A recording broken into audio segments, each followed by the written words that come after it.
السلام علیکم ورحمۃ اللہ وبرکاتہ۔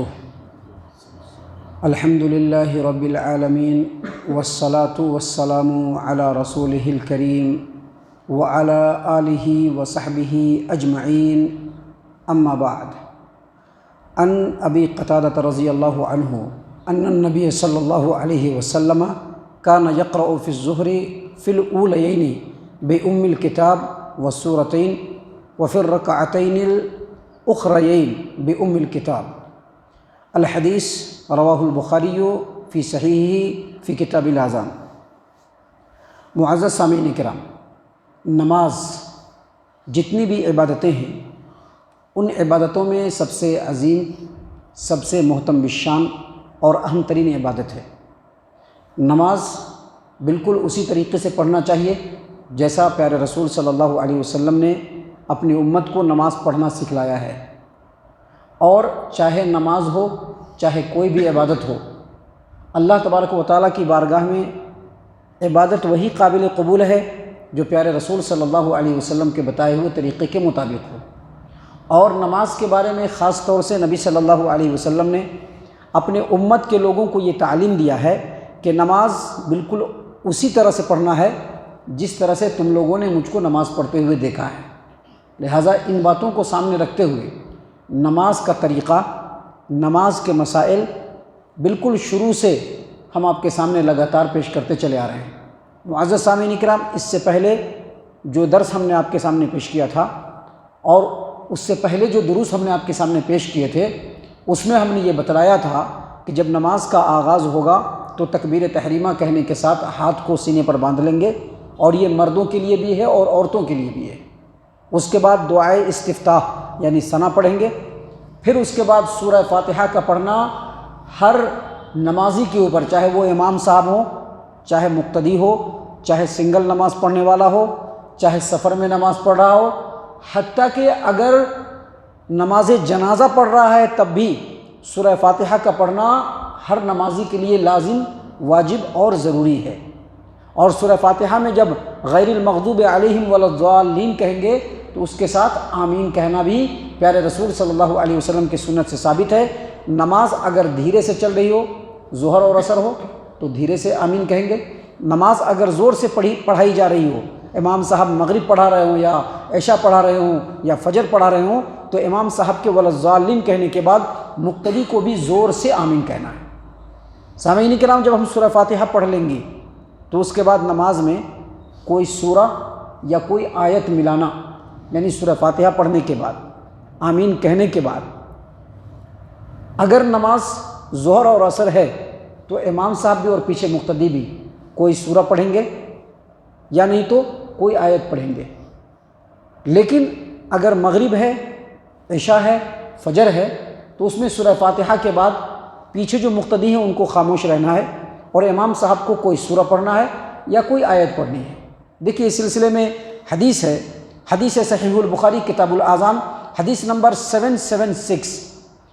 ابو قتادہ رضی اللہ عنہ روایت کرتے ہیں کہ پیارے رسول صلی اللہ علیہ وسلم ظہر کی پہلی 2 رکعتوں میں سورہ فاتحہ پڑھتے اور دونوں رکعتوں میں 2 سورت، یعنی پہلی رکعت میں 1 سورت اور پھر دوسری رکعت میں 1 سورت پڑھتے تھے۔ ظہر کی پہلی 2 رکعتوں میں پہلے سورہ فاتحہ پڑھتے اور پھر کوئی سورت پڑھتے تھے، جبکہ نبی صلی اللہ علیہ وسلم کے بارے میں ابو قتادہ رضی اللہ عنہ کہتے ہیں کہ آخری 2 رکعتوں میں صرف سورہ فاتحہ پڑھتے تھے۔ پہلی 2 رکعت میں، پہلی رکعت میں سورہ فاتحہ پڑھا، اس کے بعد کوئی سورہ پڑھی، یا اگر سورہ یاد نہیں تو کوئی آیت پڑھی، ٹھیک ہے نا۔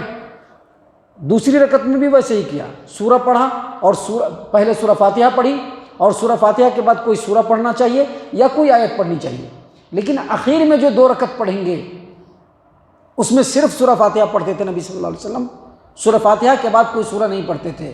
اور یہ ظہر اور عصر کے بارے میں یاد رکھیے گا، یہ ظہر اور عصر کے بارے میں۔ مغرب میں، عشاء میں، فجر میں امام صاحب سورہ فاتحہ پڑھیں گے، اس کے بعد امام صاحب سورہ پڑھیں گے، لیکن امام صاحب کے پیچھے جو لوگ ہوں گے ان کو سورہ نہیں پڑھنا ہے بلکہ خاموشی سے قرآن کریم کو سننا ہے۔ بات سمجھ میں آ گئی؟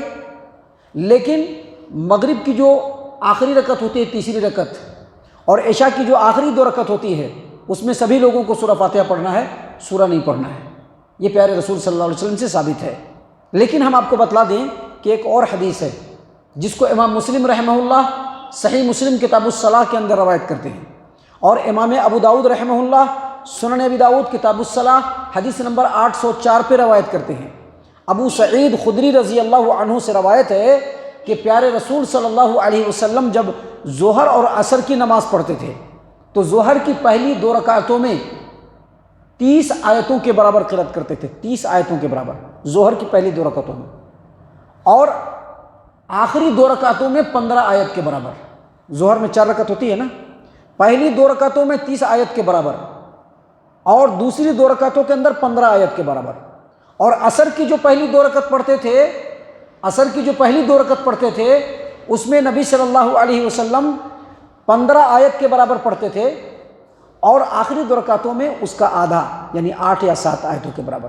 تو ان دونوں حدیثوں سے پتہ چلتا ہے کہ ظہر کی آخری 2 رکعتوں میں بھی اور عصر کی آخری 2 رکعتوں میں بھی سورہ فاتحہ کے ساتھ کوئی سورہ بھی پڑھ سکتے ہیں، لیکن یہ ضروری نہیں ہے۔ کبھی کبھار پڑھ لے، کبھی کبھار صرف سورہ فاتحہ پڑھے۔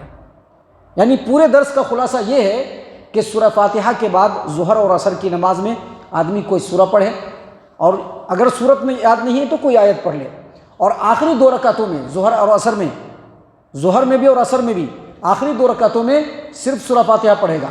لیکن ظہر اور عصر میں آخری 2 رکعتوں میں سورہ فاتحہ کے بعد اگر کوئی سورہ پڑھتا ہے تو شریعت نے اس کی بھی اجازت دی ہے، لیکن یہ ضروری اور لازم نہیں ہے۔ اور سورہ فاتحہ کے بعد کوئی سورہ پڑھنا یہ سنت سے ثابت ہے، ٹھیک ہے۔ انشاءاللہ نماز کے بارے میں ابھی اور بھی بہت ساری باتیں ہیں جو کل کے درس میں اور کل کے بعد کے درسوں میں ہم آپ کے سامنے پیش کریں گے۔ اللہ تعالیٰ سے دعا ہے کہ اللہ تعالیٰ ہم تمام کو ان تمام باتوں کے اوپر خوب غور و فکر اور تدبر کرنے کے ساتھ ساتھ ان باتوں کے اوپر عمل کرنے کی توفیق عنایت فرمائے، آمین۔